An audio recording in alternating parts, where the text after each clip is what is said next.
За сайн байцгаана хүмүүс. Өнөөдөр бид хэд цуг сууж агаад зовлонгой үзэн дуух ярьсан л та. Тэгээд бид хэд нэг нийтлэг байдаг зовлон нь ер нь хэцээ ихийн асуудал юм байна гэж бодоод энэ талаар подкаст хий гэж бодсон юм аа.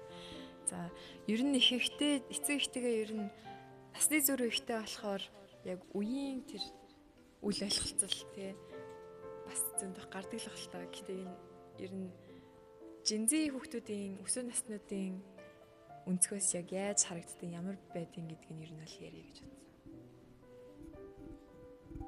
За би болохоор ээж аваа хоёртой ингээд ерөнхийдөө их гомддог гэж бодоод байгаа байхгүй. Гэтэ яалт өмнө ээж аваа хоёр болохоор гомдлоо мартчихдаг. Гэтэ нэг гомдлын нэрья. Би ингээд миний ингээд хичээлийг хичээд хийгээд ахт чинь намайг ингээд чи босож чи ингээд сайн байхгүй байд. Чи ингээд өөрийгөө тултан хичээж гаргаж чадахгүй байх гэхлээр би ингээд буцаад за би чадахгүй юм байна гэж тэгээ болчихдөг юм аа. Би болохоор тэрэнд бол нэг хэвлийн гомддог. Одоо ингээд надад биш ингээд манай нэрийн нэг тийм баггүй. Тэр нь болохоор ингээд одоо ээж аваа хоёр нь ингээд нэг тийм одоо нэг сонио харилцаатай байдаг заяа. Тэгээ тэрнээсээ болоод ингээд манай найз баг ингээд гэртээ ганцаараа ингээд амьдардаг заяа. Тэгээд ингээд 14 хоног нь ээжтэйгээ 14 хоног нь автаагаа гээд ингээд ээж аваа хоёр нь гэрт нь ингээд 14-14-оор ингээд сольж ирдэг заяа. Тэгээд ингээд ээжтэй байх үед болохоор ингээд одоо ээж нь 10 цаг гээд ингээд интернетийн салгаад тэгээ ингээд жоохон чимээ гарах юм бол ингээд бити ингээд чимээ гаргаадаа би ингэж тэгж ин гээл тэгэл ингээд дэлгүүр мэлгүүр гараад орж ирж байгаа байхгүй юу. Тэгж яхад би чамаа байхгүй болохоор унд чадахгүй байх гээл ингээд амар уурлаад идэв заяа.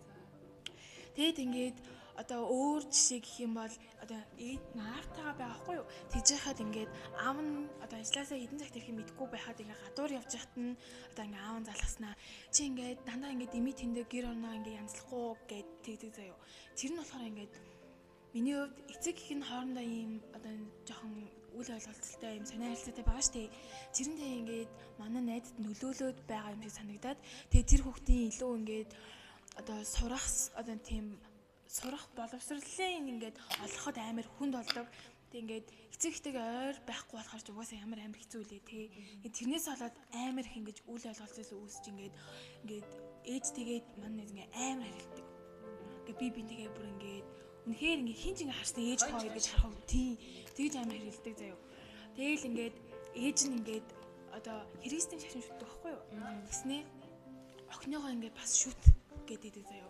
Тэг бүр ингээд амар алдаад тэгснээ ингээд ээж нь одоо ингээд тэр охин нь ингээд хичээлээ ойлгохгүй хэцүү байсан ч гэсэндээ хүмүүс хэлэхдээ манай охин ингэж хийдэг тэгж хийдэг гэд тэрнээс нь болоод хүмүүс ингээд охинд нь амар хүлээлт тавиад тэр нь амар дарамттай юм шиг надад ингээд санагддаг. Ер нь тэгээд бас үл ойлголцлоо зөндөө гарна. Generational difference гэдэг чинь бас амар хэцүү зүйл юм байна лээ. Би ингээд том болоод өсвөр наснда хүрээд ирэхээр тиймэрхүү зүйлс зөндөө гарч байгаа л та. Тэгээ хамгийн ихнийх бол нүрээ бодож эхлээд ч юм уу те нэг тийм жоохон эмгтээлэг болж эхэлснээс хойш ээжтэй бол бас ер нь нэлээ хэрүүл уралтай байгаа байхгүй. Манай ээж өөрөө нэг тийм tomboy маягийн тийм эмгтээлэг нэг биш гэх юм уу. Тийм хүн байхгүй юу. Тэгээд намайг бас тийгээд өсгсөн. Тэгээ яг нэг жил мөлийн өмнөөс л би арай нэг эмгтээлэг болж эхлээд тиймэрхүү зүйлс дуртай болж эхэлснээс хойш ингээд нэг удаа бол бүр намайг нүрээ ботсон байхад ингээд өөрийгөө үн цэнэ алдаад байна. Чи бүр ингээд нүрээ ботохоор амар тэнэг харагдаад байна. Үн цэнтэй алдаад байна. Гэр орооллын ядуу охтууд шиг харагдчихээн гэж бүр ингээд тийм зүйлийг юуч болоогүй юм шиг хэлдэг. Тэр нь ингээд бүр ёо гэж бодоод би ч бас ингээд ер нь технологи хөгжсөн байхад өсөөд том болоод байгаа болохоор ер нь жоохнасаа л утастай ярих нь интернеттэй ярих хүссэн. Тэгэхээр аав ээж нэг тийм консерватив байдлаас л хамаагүй төсөөр байгаа шүү дээ. Миний байгаа бол тэгээд ер нь бол үзэл бодол ч юм уу тиймэрхүү зүйлс төр бүр амар их ялгаа байдаг. Тэр нь ч гэсэн аюу хэцүү. Ингээд энэ насны ялгаанаас болоод ингээд ар гэрхэнтэйгээ бүр амар хүрлээ ойлголцдог байхгүй юу? Тэр нь ингээд бас ингээд дахиад нэг өөр жишээ ярих юм бол одоо ингээд манай өвөө нэг 61 2 3 байх заяа. Тэгж яхад ингээд одоо ингээд үсээ ургуулах ёстой. Тэгээ эмгтэй хүн нүрээ бодохгүй, нүүрэндээ ямар нэг юм хэрэглэхгүй, яг зүгээр ингээд яг тэр төрсөн би зүс царайгаараа яг тэрнгээрээ байх ёстой. Тэгээ ингээд юу хоол голж болохгүй өөрийнхөө дургүй юмыг ч хамаагүй ингээ идэх хэрэгтэй. Тэгээ нэг тиймэрхүү юм амарх гардаг заяа. Тий тулгаад идэг. Одоо ингээд үсээд хариулсан ч юм уу эсвэл ингээд хумс хийлгцэн байх үед ингээд чи өстө нэрээ ингээд золбон боллоо. Тэ ингээд юу буруу хүмүүсийн нилээд инглээд хэлээ. Одоо ингээд амар муухай хэлэх юм бол чи одоо энэ байдлаараа ингээд амар хурдан хүнтэй суугаад гэрээ авгаа болно гэх жишээний тиймэрхүү юмнууд бүр амар их гардаг заяа. Тэгээд ингээд тэрнээс нь болоод ингээд ямар нэгэн одоо үсэд хариулах ч юм уу эсвэл нүрээ буцсан үедээ ингээд хамаатан гэрийнхэнтэйгээ уулзахасаач тийм ингээд нэг юм айж имээдэг тэгээ тэр хүмүүсээсээ ингээд санаа зовдөг тийм болчдөг юм байлээ. Тэгээд зарим эцэг эхчүүд хүүхдүүдтэй хит их хүлээлт тавьчихдаг.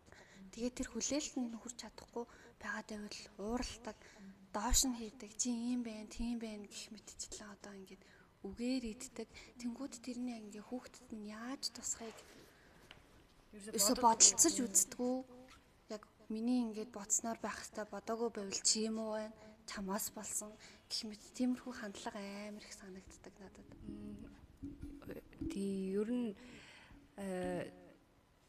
тэгээд өсвөр наснд ч хүүхдийн эсэл санаа их тийм эмзэг байдаг шүү дээ. Одоо ялангуяа одоо үед чи ингээд сэтгэл зүйн эрүүл мэнд гэдэг юм дээр амар анхаардаг болчиход байгаа. Тэнгүүд эцэг эхчүүдийг өөрсдийнх нь үед болохоор тэгээ нэг тийм юм дээр анхаардаггүй. Одоо баг юун сүрстэй ингээд үгээс үе дээр болохоор одоо ингээд хүмүүс тэгдэж штэ ээж зүгцсэн биш юунд ойлоо тэгдэг шигээд ерөөсө хүндний хүүхдийн сэтгэл зүг ерөөсө боддгоо тэгэл идэх уух юмтай өмсөж зүүх юмтай л байвал энэ баг юу нь болохгүй байгаа ингээд тий ерөөсө хүүхдийг анхаардаггүй тэгээд ингээд жоохон сэтгэл санаагаар унаад жоохон тий ааш цаана ингээд эвдрээд байвал тэрэнд нь ингээд өөртөө анхаараагүй гэж ингээд зүйлд нь гайхад энэ одоо баг яагаад ингээд байгаа юм бага ухааны яриад идэг штэ ер нь бол төвсөр насны хүүхдүүдтэйгээ зарим нэг хэцэг хичүүд.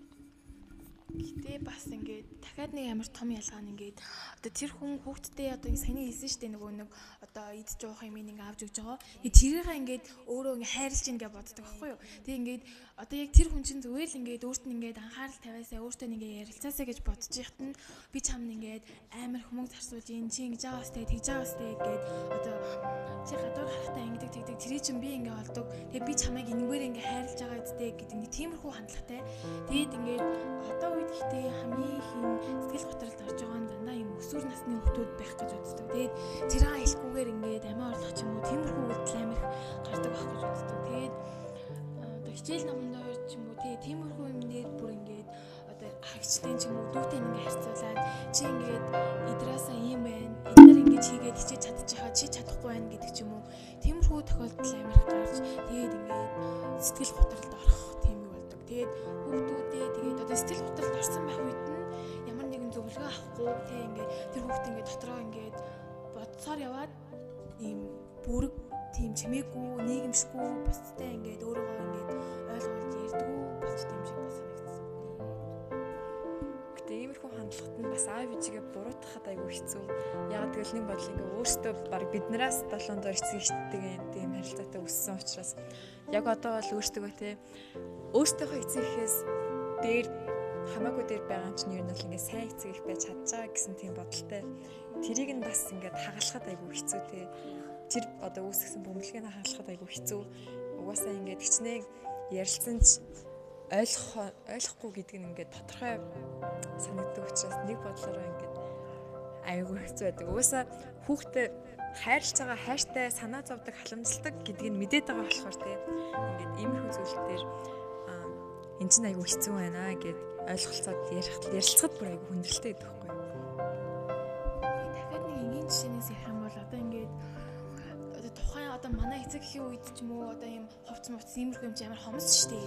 Тэгээд тийж яхад ингээд тэр хүмүүс ингээд одоо уусаа нэх юм голохгүй ингээд өмс сүүж байгаа шүү дээ. Тэг ингээд одоо үеийн хүүхдүүдийн ингэж байгаа өмс сүүж байгааг ингээд харахаар ингээд тэрийг ингээд амар байгаа ч гэсэндээ эцэг их нь чи юм үнтэй юмар яах юм чи тэгвэл яах юм ингээд тэгээд одоо тиймэрхүү юмар хүмүүс бие бинийгаа шүүдэг болцсон цагт болохоор ингээд тэр амар хэцүү байдаг байхгүй юу. Эцэг эхийн үед тийм байгаагүй.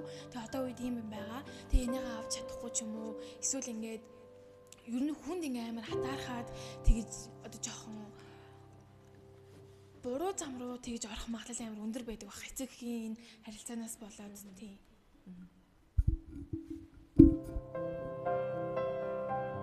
Юу би болохоор одоо ингээд би доороо 2 дүүтэй байхгүй юу? Тэгээ 2 дүүгээ надаар харуулдаг гэдэг. Би яг төрүүлээгүй шүү дээ. Би гаргаад үг гэж хэлээгүй хахад чиний дүү. Чи дүүгээ харахал хэрэгтэй. Би чамд гаргаад өгсөн гэдэг юм уу яагаад байгаа. Тэгэд манай эцэг эхчүүд ингээд бүх юм ингээ амар хориглож заах юм те. Чи тэгж болохгүй. Чи тэгж бодож болохгүй. Гэт чиний бодол амар буруу байна гэд. Ерөөсөө ярилцаж үзээгүй байж зүгээр л чиний бодол буруу, миний бодол зөв. Би чиний ээж учраас миний зөв, чи миний хүүхэд учраас чи буруу гэж байгаад байдаг. Тэрнээс энэ дүү гэхээсээ гадна ингээд одоо ингээд олон дүүтэй байгаа штий. Тэгээ тэрнээсээ болоод чи ингээ хэлэхүүгээ ингээ хэвтэй дүүнээс чинь чамаа ингэн чи ингээд их сургуульд ингээ орох хэвтэй гээ тэгдэг байхгүй тийм. Тэгээд дүүнээс чинь чамайг дуурайж ингээд одоо ирээдүйд ямар хүн болох шийдэгдэн гээ тэгдэг байхгүй. Би одоо ингээ өөрийнхөө өснээр те ингээд одоо ер нь ингээ их сургууль сурахгүйгээр одоо нэг юм жижиг тиймэрхүү тийм бизнес дээр байгаа штий. Ингээ өөрийнхөө хүслээр ингээд бай гэхээр чи ингээ их сургуульд орох хэвтэй би чамайг төрүүлээд тэгээд ингээд сургуулиасаа ангисан болохоор чи миний ингээ ирээдүг ингээд авч явах хэвтэй дүүнэрээ авч явах хэвтэй ингээд тэгдэг нь бас амар хэцүү ингээд өөрийнхөө үзэл бодлыг хэтэрхий тулгаад ингээд миний тийм үзэл бодлыг байхгүй болгоод өөрийгөө илэрхийлэх юм маань ингээд хааж байгаа юм шиг тийм амар хэцүү тэр нь амар хэцүү. Зарим нэг хүүхдүүд гэдэг нь шүү эцэг эхчүүд нь өөрсдөө биелүүлж чадаагүй мөрөдлөг хүүхдүүдээрээ биелүүлүүлэх гээд байдаг гэдэг. Тэр нэг тиймэрхүү анд бас байдаг л та. Тэгээ манай эцэг эхчүүд чи жоохон монголчууд гэж ярих юм жоохон хаалттай шүү дээ. Одоо юу гэдгийг жоохон урлаг талаараа явна гэвэл одоо чи бараг гэдэг ажилгүй болсон чи бараг гэдэг бас гудамжинд гарна марна гээл. Тэгэл хичээл нам гэхдээ одоо үеийн юмыг өөртөө ойлгоё гэж яг зарим хичээхгүй мөртлөөсөө ингэ дайраад идэх хөө. Одоогийн боловсролын систем чинь гэх юм одоо бүр яг ингэ ширээний хаар хэдэн цаг суугаад ингэ хийж бараг хичээл хийсэн гэж бас биш шүү дээ тий. Янз бүрийн олон хичээл байгаа, олон сурах арга барил байгаа. Тэнгүүтэйгээл бас та дийснэр тий шахаал яасан чи ингэ бараг хичээл хийж харагдахгүй байна яасан. Тий тиймэрхүү тий тиймэрхүү байна. Яг тэгдэгтэй яг хичээл хийж харагддаггүй чи юу хичээлээ хийдэг юм гэдэг гэж тэгж хүлээж авдаг. Би бол ер нь яг шүнл хичээл хийвэлсэн онгод ордог юм. Тийм учраас аав ээж хоёрын үндэсний дараа ингээд би сайхан ганцаараа тайван халуун цай нариулж угаад тий хичээл хөгжим сонсоод хичээл хийгээд хөтөлбөр юм байхгүй. Тэмүүт ингээд намайг хичээл хийж хардаггүй сэрүүн байхдаа тэрнээсээ болоод ингээд ерөөсөө намайг хичээлээ хийдэг гэж ойлгоод тэр нь гэсэн хэцүү. Ерөнхийдөө манай ээж аваач ерөнхийдөө хичээл насны хүмүүс байгаа шүү дээ. Тэгээ хичээл насны хүмүүс нь болохоор ингээд гэр бүл дотор ингээд охин эрэгтэй хүүхд хоёр бүр амар өөрөөр хүлээж авдаг. Одоо ингээд манай ахыг одоо юу юм бэ гэр мэрээ юус ингээд цэвэрлээг байхаар нь за энэ хүү ерөөсөө цэвэрлэх албагүй малбгүй гэж хүлээж аваа. Тэгэд би болохоор ингээд заавал цэвэрлэх ёстой. Чи болохоор ингээд дүүгээ харах ёстой. Чи гэрээ цэвэрлж дүүгээ авч явж дүүгээ цэцэрлэгт нь өргөх ёстой. Тий өөрөөсийнхөө үгийг ингээд байрлж өгөөд тэгээд ингээд одоо ингээд манай жоохон дүүд хүртэл одоо ингээд аяг угаахыг хүртэл зааж өгөөд би ерөөсөө жоохон дүү угаад цагаан ерөөсөө өстөггүй. Яг л ингээд эмэгтэйчүүдэд яг ийм л байх ёстой гэдэг аргыг ингээд багаас нь зааж өгöd байгаа юм шиг санагдав. Тийм дургууд. Сүүлд яг миний яг анзаараад ёо гэж утсныг манай нэг хамт нэгж идэх байхгүй юу. Тэгээд өөр айгүй за нэг 18 насд ч үл эрттэй орно шүү дээ. 18 наснда хүүхдтэй болоо тэгээд олон хүүхд гаргаад ирнэ л явсаахгүй. Тэнгүүд одоо ерөөсө охтод мөхтөд байгаа хүнтэй үерхэх тийм нүрэнж бодуулахгүй хүмүүстээ үерхэх байлс бүр нэрээ галзуурдаг. Тэнгүүд ингээд чи баг 30 хүртэл хүнтэй суух юм бохгүй. Би ингээд чинь насн дэр ингээ яасан масан. Тэгээд одоо чи бол ихгүй. Тэгээ өөрийнхөө одоо харамсч явдаг юм ингээд ер нь л хүүхдээ ориглоод байгаа юм санагдаад. Тэр л жоохон хаалттай муухай үзлэл шиг санагдсан надад миний хувьд. Одоо ингээд тэр нэг үерхэл үгэрл гэж байгаа шүү дээ. Энэ тал дээр гэх юм бол одоо ингээд ер нь хүн ингээ хүнтэй үерхэд ингээд хүнийг ингээ таних хэрэгтэй байдаг шүү дээ. Тэгж яхад ерөөсөө гэрээс нь гарахгүй одоо ингээ хүнтэй үерхэж яхад нь ингээд ууралдаг тийм аа шүү дээ. Тэгээ тэрнийхэн дараа гинт ингээд нэг хүн гарч ирээд ингээд тэр хүнтэй хамт байхад нь л эцэгт ингээд зүгээр байдаг. Тэгтэн тэр нэг буруу хүн байх юм бол одоо тэр хүн ингээд энэ хүн л намайг хайрлаж байгаа юм байна. Ингээ хайр гэж юм байдаг юм байна гэд тэрэнд нь ингээ итгэсээр хагаад ингээ ер нь бол амар тийм одоо гэр бүлийн хүчирхийлэл дээр дүрстэх магадлал бас амар өндөр байдаг байх гэж би бодсон. Нэг талын тийм бодож байгаа тэгээ. Ер нь тийч хүн ингээд за тэр уусаа манай эцэгчүүд гэх юм бол манай эцэгчүүд ер нь их хүмүүс нь болгоно нэг хүнтэйгээ удаан хамт байгаа тэр хүнийгээ таниад нэг хүнтэйгээ л асыг барна гэсэн тийм бодолтой шүү дээ. Тэнгүүд ингээд олон хүнтэй ингээд харьцаж үзээд тий ингээд олон хүн байдаг хүмүүс таньж үзээд их юм бол хүн сайн таньж чад сурах байх гэж боддог.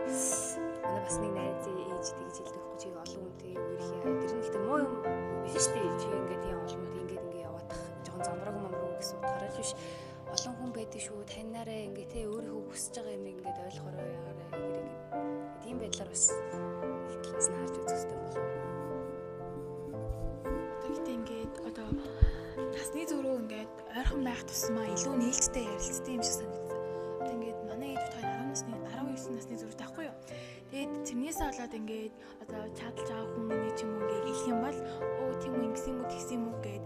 Тэгээд ингээд ядаж би ингээд хүнтэй уулзахаар бол тий би тэрнтэй энд уулзах чагаа гэд ингээд айд танаа зохгүй нуухгүйгээр яг үннээ хэлээд ингээд уулзах боломжтой байгаа нь ингээд амар сайн давуу тал болж байгаа юм шиг санагддаг. Тэгээд ингээд бас хүмүүстэй ингээд ярилцаад үзтээ тэр хүмүүс ямар хүн байх нь вэ? Чи ингээд бусдыг одоо зөндөө л олон төрлийн хүмүүс байгаа шүү дээ. Тэгж яхад энэ хүмүүсийг ингээд ойлгоод үзэх гэх тийм. За ер нь тэгээд бид тийм зовлон нэг иймэрхүү юмд ер нь зөндөө их юу муулж ярьлаа. Тэгтээ бид нар ээж авдаа хайртай шүү зөндөө хайртай.